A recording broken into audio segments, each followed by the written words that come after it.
Que estoy contento de estar con todos vosotros. Me permitís que os tutee, ¿verdad?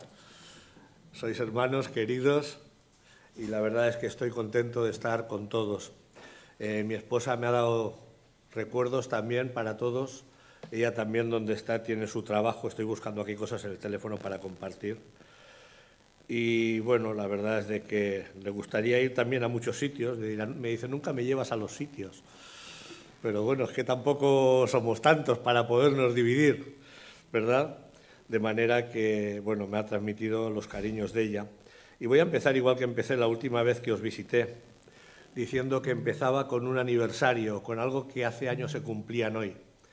Y que, bueno, el Señor me está dando paciencia y dónde poder buscar para buscar onomásticas cada día y publicarlos en una página de Facebook, ¿verdad? Entonces, hoy se cumplen 59 años, pasó en el año 1966 lo que voy a decir, que por primera vez en la Universidad Pontificia de Salamanca dejan hablar a un pastor evangélico. Ese pastor era ni más ni menos que José Cardona Gregori, el que en su día fue el secretario ejecutivo de la Comisión de Defensa Evangélica. En aquella época no existía la FEREDE todavía, y prácticamente fue él el que hizo muchos trámites ante el Consejo de Ministros, ante las autoridades, ante el Gobierno, para permitir que las iglesias por lo menos pudiesen reunirse y pudiesen estar toleradas. De manera que quiero compartir eso este día de hoy. Cada día en el Facebook, en una página que se llama Reforma Protestante, vamos anunciando aniversarios de que hoy se cumplen tantos años de esto, porque pienso que es necesario que el pueblo de Dios se piense que no estamos aquí solos, que hay muchos que hicieron algo antes que nosotros para que hoy podamos reunirnos. Decir también que me ha gustado el primer pasaje que se ha leído en esta mañana de Apocalipsis, ¿verdad?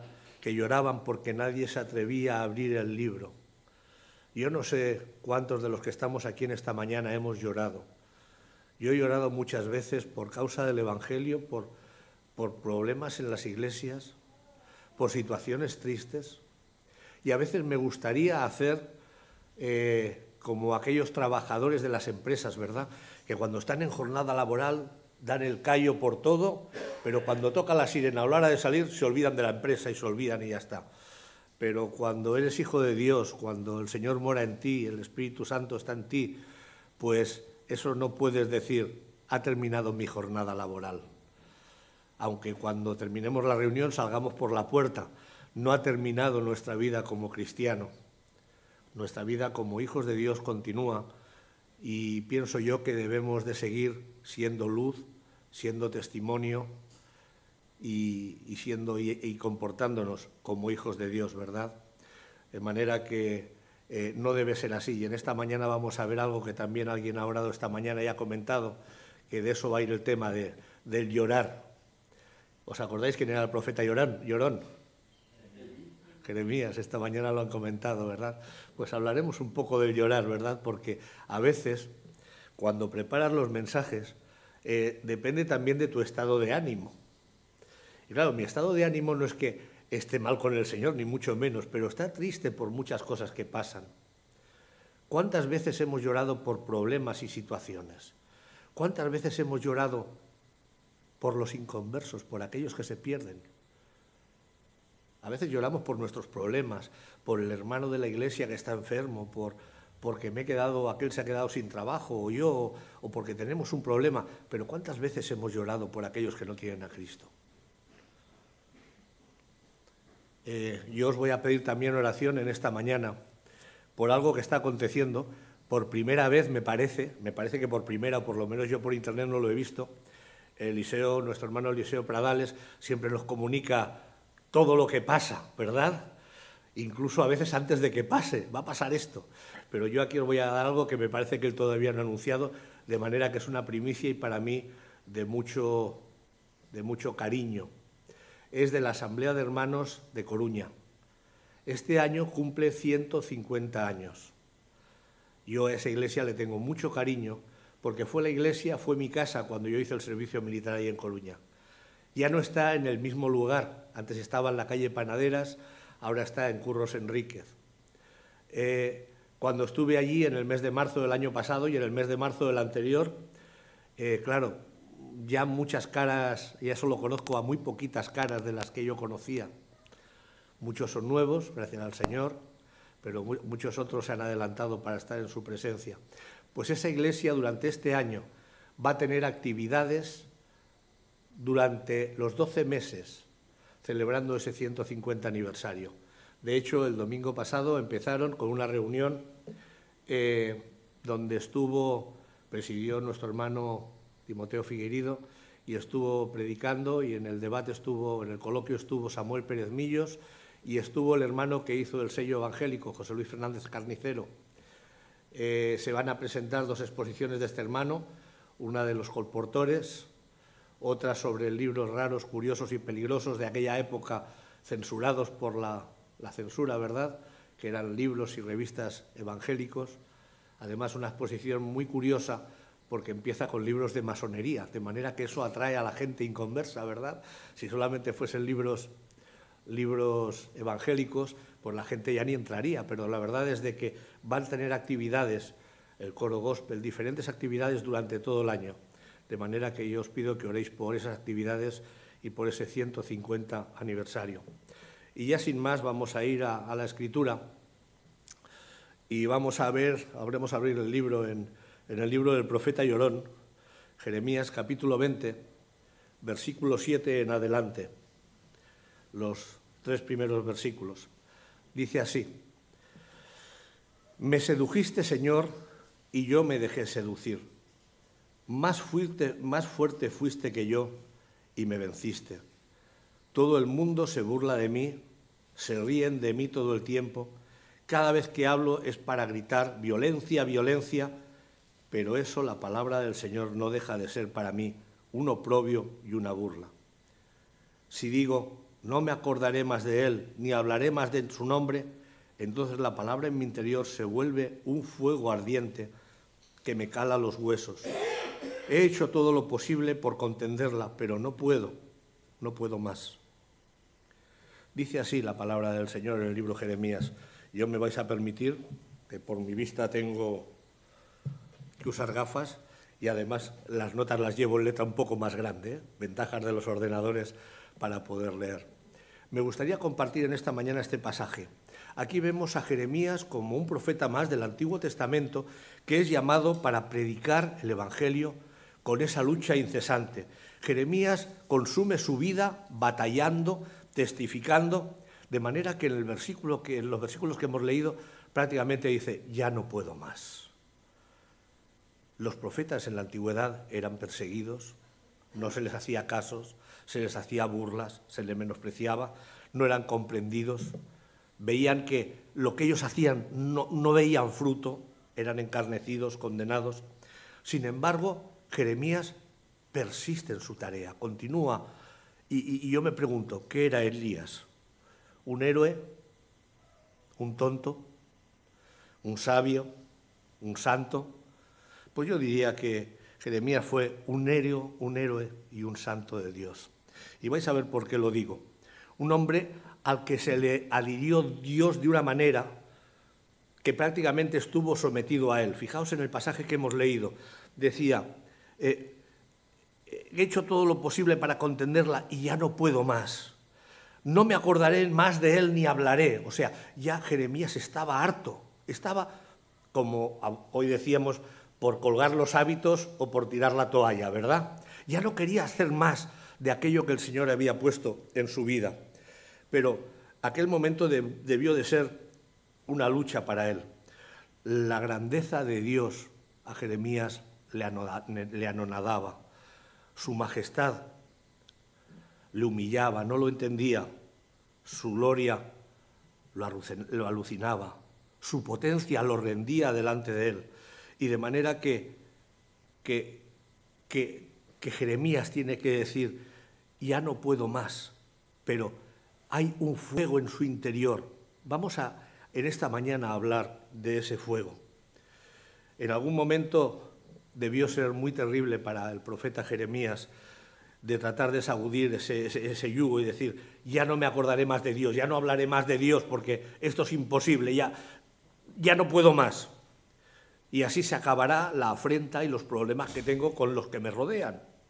Pero la presencia en la palabra de Dios estaba en su corazón. Y Jeremías dice, y era como fuego. ¿Cómo podría él explicar? Él sabía las cualidades del fuego, porque conocía el fuego, pero ¿cómo podía explicar que en su corazón había fuego? Su propósito de deshacerse del fuego nada más sirvió para que avivase más esa llama. Su pensamiento de rebeldía, de decir, ya no predico más, fue como un viento que avivó ese fuego e hizo que ese fuego fuese más potente. Todos los intentos de apagar ese fuego fueron inútiles. Y Jeremías tiene que sucumbir delante de la presencia de Dios, igual que todos nosotros deberíamos sucumbir. Y en muchas ocasiones, pues parece que como se dice vulgarmente, nos resbalen las cosas, nos resbalen. Cuando busqué este pasaje de Jeremías 20, versículos 7 y 9, miré en varios comentarios, y hay un comentario que leí lo que os voy a leer, lo copié idéntico a como está. Dice, en versículo 7, dice que aquí enmarca al profeta en su contexto de crisis, en su historia de depresión transitoria. Lo perfila con frases cortas, pero justas y certeras. Usa pocas palabras, las justas. Dice, no se excede, no hace a su auditorio fatigante y lo que es sumamente importante, la transición. La transición de un Jeremías abatido, un Jeremías perseguido y un Jeremías que, por el otro lado, quería seguir predicando el mensaje de Dios para aquel pueblo rebelde. Ahora, él no sabía cómo explicarlo, pero decía, siento un fuego en mi corazón. Vamos a ver. Todos sabemos, hoy ya sabemos lo que es el fuego, ya la época de la edad primitiva, de la invención del fuego, ya han pasado muchas cosas y ya sabemos lo que es el fuego. El fuego, en un principio, no duele si está en el sitio apropiado, ¿verdad? Si está en la estufa de butano, si está en la cocina, en el horno, con el fuego controlado, ¿verdad? Si el fuego está controlado, no pasa nada, no duele, pero no pasa nada. Pero ponerlo en el corazón y veréis. Yo no sé cómo se puede poner el fuego en el corazón, pero Jeremías dice que era como un fuego en su corazón. De todas las maneras, en la Escritura sí que vemos experiencias con fuego. ¿Os acordáis de Sadrac, Mesac y Abednego? Ahí en el libro de Daniel, capítulo 3, aquellos que fueron en contra del rey, y el rey dice que suban el horno más alto que nunca y que los metan en el horno. ¿Os acordáis? Y cuando los metieron en el horno, ¿qué estáis viendo? Pues vemos a 4 personas caminar por dentro. Conocéis la historia, ¿verdad? No cal que os la explique, porque todos lo conocéis. Y Nabucodonosor tuvo que decir, abrir y traerlos a mi presencia. ¿Qué pasó con aquellos hijos de Dios que no fueron quemados por el fuego cuando el horno estaba más alto de lo normal? Yo no lo sé. Es uno más de los milagros que Dios hace. ¿Por qué? Porque el fuego no puede quemar al fuego de Dios, que es más potente el fuego de Dios. En muchas ocasiones son cosas que no entendemos, son milagros hechos de Dios. Y lo único que podemos hacer es creerlos, porque Dios lo ha hecho. Otro pasaje, ¿os acordáis cuando Moisés recibe los mandamientos y sube al monte y se presenta allí delante de una zarza ardiente? Dice en la Escritura, una zarza, en Éxodo capítulo 3, una zarza que no se consumía. Desde aquel momento, aquella zarza es trasplantada en el corazón de Moisés, con los problemas que él había tenido con su pueblo, con su familia, con sus seguidores, con los problemas que se encuentra cuando baja del monte y ya habían hecho ídolos. El fuego sigue estando presente ahí en el corazón de Moisés. Y cómo Pablo podía explicarlo, quizás con otras palabras, en Romanos capítulo 9, versículo 1 y 3, cuando él dice, tengo gran tristeza y continuo dolor en mi corazón. ¿Qué dolor era el que tenía ahí Pablo? Si hubiese sido Jeremías, posiblemente habría dicho fuego, ¿verdad? Porque ya lo usó Jeremías años antes. ¿Y acaso ¿No era el fuego doloroso en el corazón de Pablo? Pues también. Y también lo sería en nuestro corazón si hay la casuística, el caso de que tengamos o que nos afecte a cada uno de nosotros.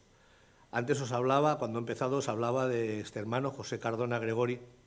Yo recuerdo, aún no había nacido mi hija, eso quiere decir que hace más de 40 años. Mi hija tiene solo 37, pero fue bastante antes de que naciese. Que recuerdo que tuve que ir a verlo a Madrid, a la calle Princesa, donde estaba entonces la Comisión de Defensa, por un problema gordo que había en la iglesia. Yo en aquel tiempo era diácono, la iglesia delegó en mí para que fuese a arreglar los papeleos, como a mí los papeles siempre me han gustado. Fui allí, un hombre encantador, dispuesto. Recuerdo que le expliqué el problema y en el momento que terminé de explicarle, él se da la vuelta en la silla aquella giratoria que tenía en su despacho, sacó el papel que tenía en la máquina de escribir, puso otro papel, se puso a escribir y me lo dio y me dice: tienes que ir a un notario para elevar este documento a público y mandármelo. Un hombre que ibas con el problema y te ayudaba. ¿Sentimos nosotros así ese fuego en nuestro interior?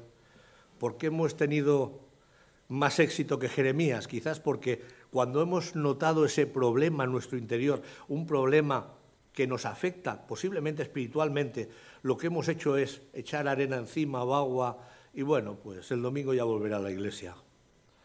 Y nos hemos despreocupado. En muchas ocasiones suceden esas cosas, que vemos el problema y cuando salimos por la puerta, como la gente que plega del trabajo, desconectamos. Ese es un error fatal, porque lo que estamos haciendo, ni más ni menos, es apagar el espíritu que mora en cada uno de nosotros. Si el espíritu pone una carga en cada uno de nosotros, pone una carga en ti, pone una carga en mí, no nos veremos libres hasta que aquella carga que tengamos hayamos cumplido con aquello que tenemos que hacer, con aquello que el Señor nos manda a cada uno de nosotros. ¿Lo sentimos así nosotros? ¿Por qué no? Quizás porque hemos tenido más suerte que Jeremías o hemos sabido dominarnos o pensarnos que lo dominamos nosotros. Es un error. Acordaos de la Escritura, no apaguéis el espíritu que mora en vosotros. Ahora, ¿qué es lo que hace el fuego? He hablado que el fuego va muy bien cuando está controlado, ¿verdad? Cuando está en la cocina, en el horno, en la estufa, en la chimenea. El horno, cuando está controlado, es muy bonito, pero una de las cosas que hace el fuego es que duele. Trata de coger el fuego, como he hablado antes, ¿verdad? El fuego duele, pero aparte de doler, ¿qué es lo que hace? También ilumina. Hoy en día, en la época que vivimos de adelantos, tenemos bombillas de estas de rosca, como las que tenemos en nuestra casa, que pueden imitar la luz de una vela, que se mueve y todo. O una bombilla que si la enroscas así, sale la llama de abajo para arriba. Pero lo curioso es que si la misma bombilla la pones al revés, en un aplique que vaya al revés, te sale la llama de abajo para arriba también. O sea, aunque inviertas la forma de la bombilla, que te imitan una luz de fuego, hoy en día la luz, el fuego, también ilumina. Mientras el rey del pueblo de Jerusalén se precipitaba a oscuras hacia la destrucción, Jeremías estaba predicando el mismo mensaje con el fuego que había en su corazón en la presencia de Dios. Hay un pasaje que a mí me encanta y que tenemos en el libro del libro de Lucas, que es el primer domingo de resurrección. ¿Os acordáis de aquellos discípulos que iban caminando hacia Emaús? Iban con el corazón frío, un corazón triste de ver aquello que había pasado, que había acontecido días antes, de aquel que habían crucificado, aquel que pensaban que mira, era el Mesías, y lo han crucificado y se ha muerto. Y iban caminando hacia Emaús. Y nos dice la Escritura que el Señor Jesús se acerca a ellos como si fuese uno más y empieza a caminar con ellos. Y empieza a hablar con ellos. Y aquellos corazones fríos cambiaron. ¿Os acordáis la expresión que dicen en la Escritura cuando dicen, no ardía nuestro corazón cuando nos abría las Escrituras? Entonces le conocieron. O sea, y no dice, ¿no te diste que hablaba igual que aquel que...? No. No ardía nuestro corazón cuando abría las Escrituras y cuando nos hablaba. Fijaos, otra expresión de arder el corazón. Todos los cristianos tenemos la gran necesidad de conocer plenamente a Cristo, y muchos solamente lo conocen como el Salvador crucificado por la remisión de nuestros pecados y para nuestro perdón. Pero muchos no conocen al Señor resucitado que vive en cada uno de nosotros y que nos hace ir de victoria en victoria y que nos hace superar las pruebas y los problemas. Y tenemos que dominar cuando hay ese fuego en nuestro corazón o ese llamado o aquello que el Señor ha puesto en cada uno de nosotros. Pero ninguna luz nos ayudará a conocer bien a Cristo, salvo la luz o el fuego en el corazón. Los seminarios, los estudios, la Biblia nos pueden ayudar, pero una cosa es lo que tú tengas en la mano, lo que tú escuches, lo que a ti te digan, y otra cosa es lo que tú tienes en tu corazón y puedes experimentar. He dicho que el fuego duele, el fuego ilumina, pero el fuego también purifica. ¿Os acordáis hace años, antes de que los practicantes tuviesen las jeringuillas y las agujas desechables? Que te venía el practicante a casa y encendía un algodón con alcohol y pasaba por ahí la aguja que llevaba, que había pinchado a no sé cuántos antes, y desinfectaba todo con fuego. ¿Os acordáis? Pues el fuego también purifica. La inmensa mayoría de metales, aun los más preciosos, son sometidos a la acción del fuego para ser purificados, para ser limpiados. ¿Qué otro pensamiento si no había en la cabeza de Malaquías, en Malaquías capítulo 3, versículo 2, cuando dice, Él es, y dice, como fuego purificador, y sentarse ha para afinar y limpiar plata, porque limpiará a los hijos de Leví, los afinará como a oro y como a plata. El fuego purifica, limpia, desinfecta.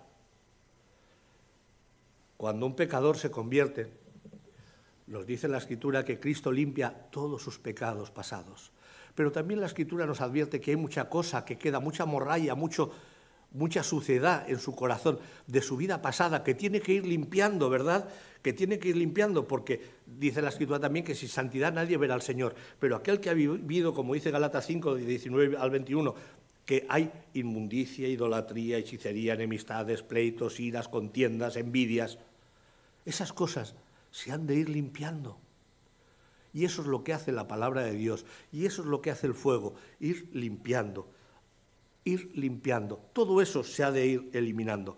Y para lograrlo solamente hay una cosa, y es el fuego en el corazón. No os voy a preguntar de qué hablé la última vez que vine, pero la última vez que vine os hablé de lo que hablé la vez anterior, y que seguro no os acordaréis. Os hablé de aquel pasaje de bienaventurados los de limpio corazón. Fijaos que aquí vuelve a aparecer el corazón. Y aparece también el fuego en el corazón. ¿Por qué? Porque del corazón salen los malos pensamientos, todos los pecados. Porque de fuera del corazón, el fuego quemaría sin purificar. Pero el fuego del corazón purifica. Trabaja de una manera muy diferente al fuego de superficie. Es un fuego interior, si es que así pudiese llamarse. Ahora hemos visto por la televisión no hace muchos días el incendio en Los Ángeles, me parece que era, ¿verdad? Casas devastadas, también es verdad que allí todo lo hacen con madera y eso pues aviva el fuego. Si hubiese sido de hormigón, a lo mejor otra cosa hubiese pasado, ¿no? Pero hemos visto cómo el fuego calcina, cómo el fuego quema. Y una cosa es el fuego de superficie, que crea carbón y brasas, y otra cosa es el fuego interior, que la palabra de Dios también nos muestra en diferentes ocasiones. El fuego que hay, permitidme la expresión, en el tuétano del alma, si es que pudiese tener tuétano el alma, ¿verdad? ¿A cuántos hemos conocido pasar por una experiencia triste en nuestras iglesias? ¿A cuántos hermanos? ¿A cuántos problemas? Ese fuego purificador puede encenderlo el Señor de la manera que Él quiera y que a veces nosotros no entendemos. Puede ser por la tribulación de pérdida de seres queridos, por la pérdida del trabajo, por desengaños, por trabajos duros, por esperanzas frustradas, por experiencias que no han sido nada agradables para nosotros. También puede haber sido por bendiciones que hemos recibido o simplemente, como algunos dirían, por una experiencia personal o un bautismo del Espíritu Santo. Porque también Juan, fijaos que dice de que ese bautismo es de fuego, pero a otros muchos el fuego no les sirvió de mucho. Y voy a hablar de aquellos que murieron en manos o en las garras de la Inquisición. Sevilla, Julián Hernández, Colportor, acabó en la hoguera y registran los libros que antes de morir dijo que la llama que encienda esta hoguera hará que mi presencia vaya adelante del omnipotente Dios. Juan Hus, quemado en Alemania, un prereformador anterior, 100 años antes de Lutero, que Lutero clavase las 95 tesis. Juan Hus también murió en la hoguera por prácticamente lo mismo. La diferencia es que él murió cantando y registran los libros que cantaba un himno que decía, o que el estribillo era, Jesús, hijo de David, ten misericordia de mí. Y murió cantando. Savonarola también muere en Italia, otro prereformador. Un español, Miguel Servet, podamos estar de acuerdo con él en algunas cosas o no en muchas, pero hizo muchas cosas útiles hasta hoy en día. Es que en aquel tiempo nadie estaba de acuerdo con nadie, por eso los quemaban. Y hoy en día, en toda España, su nombre lo tienen escuelas, calles, hospitales, y especialmente súper reconocido por haber sido el descubridor de la circulación de la sangre. Podamos estar de acuerdo con él o no, pero también pasó por la hoguera.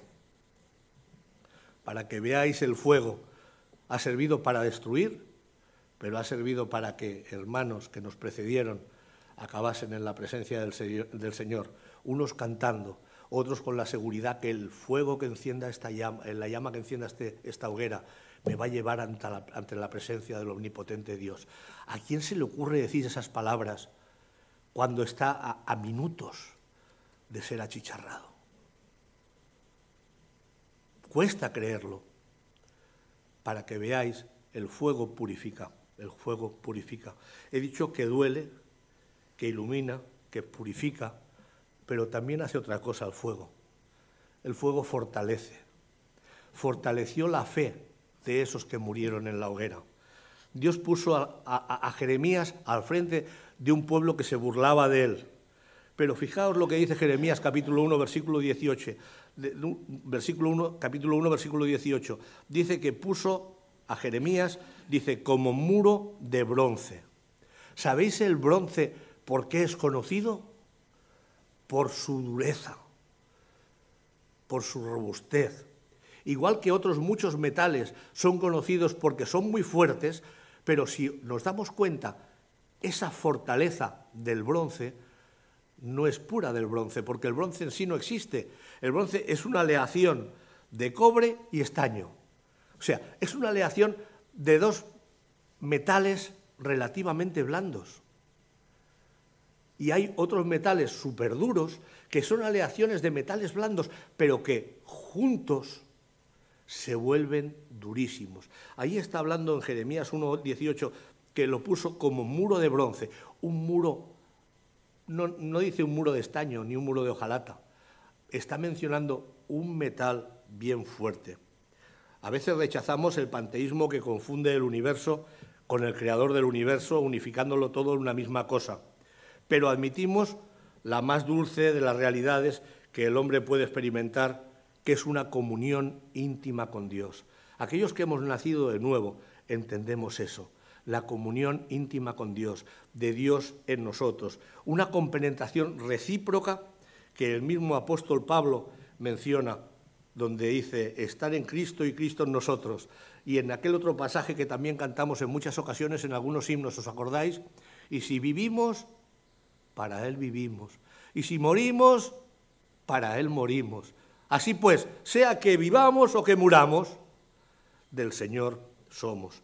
No hay, pues, combinación química en el sentido espiritual que nos llevara al panteísmo, pero sí la animación espiritual, que es la esencia del cristianismo, porque Cristo mora en cada uno de nosotros, más la aleación de esos dos metales no se realiza si no fuese por medio de calentarse, quemarse, de una fusión. Y para la fusión es imprescindible el fuego, porque en aquel tiempo no tenían instrumentos eléctricos, ni electrónicos, ni hornos electrónicos. Era necesario el fuego. Así sucede al aplicar los hechos al reino del corazón. La Iglesia de Dios en la tierra necesita hoy columnas de bronce, de hijos de Dios fuertes. Nosotros quizás somos de hojalata o de estaño solo, pero hemos de dejarnos fundir delante del fuego de Dios, fundir nuestra carnalidad, fundir nuestro ego, fundir nuestra persona. Y cuando estemos totalmente fundidos, la plenitud del Espíritu incorporará en cada uno de nosotros aquello que es de Él y nos va a hacer como a Jeremías, creyentes de bronce, fuertes, duros, potentes, siervos suyos para su honra y para su gloria. He dicho que el fuego duele, ilumina, purifica, fortalece, como en el caso del bronce, pero ¿qué hace también el fuego? Embellece. Antes hablaba de que muchos metales son tratados con fuego para pulirlos, para chafarlos o para dejarlos. Me decía un metalista hace años que antiguamente los espejos eran como de un metal similar al de la plata y se hacía con fuego, picando, picando, picando y dejándolo liso. ¿Os imagináis un espejo así? El fuego, cuánto ha tenido que trabajar y cuánto ha tenido que sufrir para que al final puedas ver tu imagen como si fuese un espejo. Es difícil. Seguramente que nosotros diremos, no, estás equivocado. El fuego todo lo quema, el fuego todo lo destruye. Y si no, ya lo hemos visto hace 2 semanas por televisión, ¿verdad? Cuando veíamos en Los Ángeles esa cantidad de casas, de pueblos enteros, hechos cenizas, hechos carbón. Pero ese es el fuego de superficie. Antes os hablaba del fuego de superficie. Ese es el fuego de superficie, el fuego que el mundo ve, el fuego que el mundo conoce, el fuego de afuera, el fuego que encienden los hombres. Ese fuego es lo que hay, que coges un pedazo de carbón, lo enciendes o una madera y eso se deshace y acaba. Pero el fuego de Dios es muy diferente, es fuego del corazón.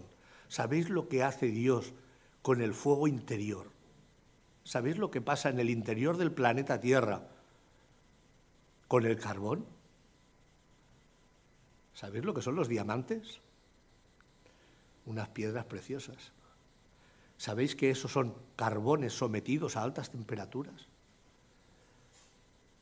Dios hace las cosas bien hechas. Lo mismo sucede espiritualmente.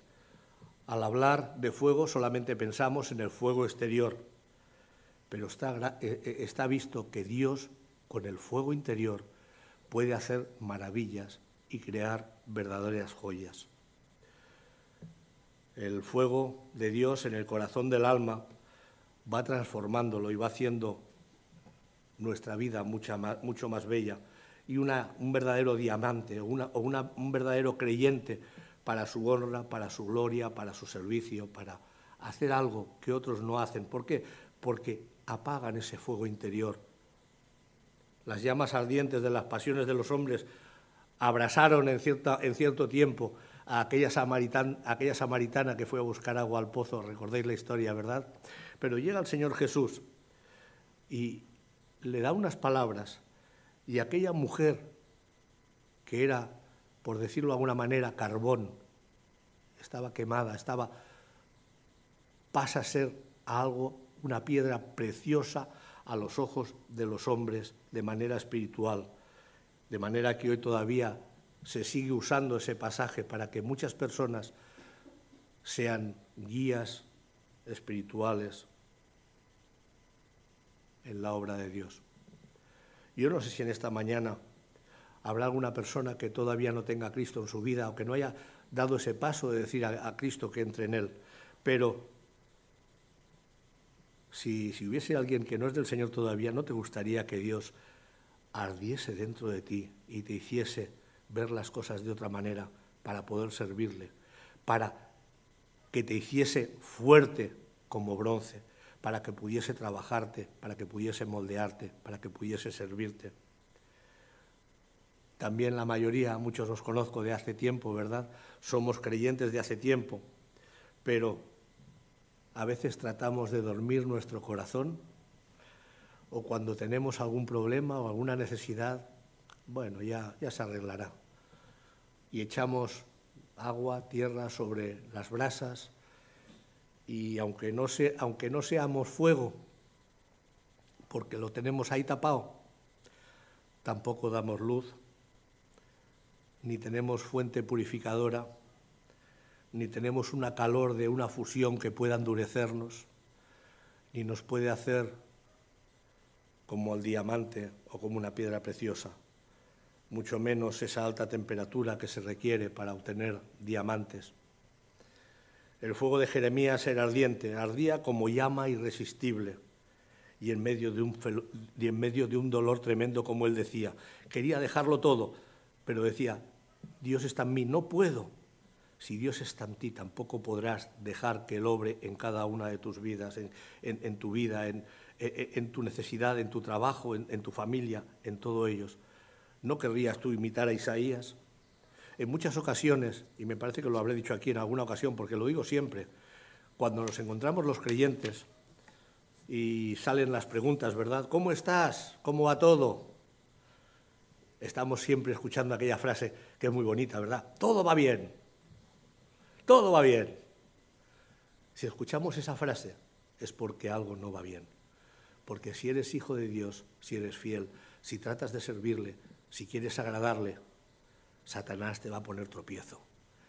Va a hacer que tengas problemas en el trabajo. En cualquier lugar vas a tener la zancadilla por parte del maligno. De manera que eso, ¿está todo bien? Pues la verdad es que todo no está bien. Yo veo hoy en día, me muevo en muchas iglesias, en diferentes denominaciones, y cuando veo la situación de cómo se encuentran las iglesias hoy, cómo se encuentran los hermanos hoy, las cosas que antes decíamos que eran malas y hoy decimos que, bueno, hay cosas peores. ¿Os acordáis de Isaías? Aquello que a lo malo dicen bueno y a lo bueno dicen malo. Hace 4 años, cuando se celebraba el 500 aniversario de la Reforma, hubieron muchas conferencias sobre la Reforma. Una de ellas en Galicia la dio el hermano que todos conocemos, Samuel Pérez Millos, y recuerdo que él decía, hace 500 años un monje creó una reforma en la Iglesia y dijo, pero esto han pasado 500 años y hoy en día la Iglesia necesitaría otra reforma porque el mundo se ha metido en la Iglesia. Son palabras duras, pero es así. Cuando yo lo escuché la primera vez, dije, ¿qué está diciendo este hombre? Pero cuando analizas lo que dices, tristemente es así. Yo me acuerdo de un hermano que muchos de los que estáis aquí lo conocisteis, Antonio Martínez Sagau. Él me decía, me lo dijo en más de una ocasión, me decía, Joaquín, yo no lo veré. Dice, pero con los años, los verdaderos creyentes se volverán a reunir en las casas, volverán a ser perseguidos. Quiera el Señor que eso no llegue. Yo sé que el Señor está cerca y no me atrevo a decir fechas porque ya en aquel tiempo los discípulos se saludaban con aquella palabra, ¿verdad? Maranata, el Señor viene. Ellos ya estaban esperando y estaban viviendo de una manera como el Señor fuese a venir ya inminentemente. Yo lo que sí sé es que quedan 2000 años menos que cuando ellos decían esa frase de Maranata. De manera que lo que sí que estoy seguro es de que quedan 2000 años menos que cuando ellos lo decían. De manera que vivamos de acuerdo como si el Señor fuese a venir mañana. Si el Señor fuese a venir mañana, ¿cómo estaríamos viviendo? Estaríamos deseando buscar las cosas de arriba. Estaríamos deseando orar y pidiéndole al Señor por aquellos que se van a quedar, por aquellos que están perdidos. Por eso esta mañana he empezado hablando, diciendo de que cuántas veces hemos llorado por los inconversos. Yo tampoco puedo decir que haya llorado muchas veces.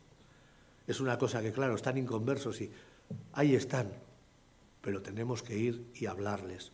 Porque está muy bien, como estamos hoy aquí en esta mañana, ¿verdad?, reunidos en la iglesia, sentados en sillas cómodas, calefacción, buena iluminación, buen sonido para que el que habla no se tenga que desgañitar. Pero voy a usar la palabra de un predicador, de un evangelista que hace pocos años falleció, era Reinhard Bonnke.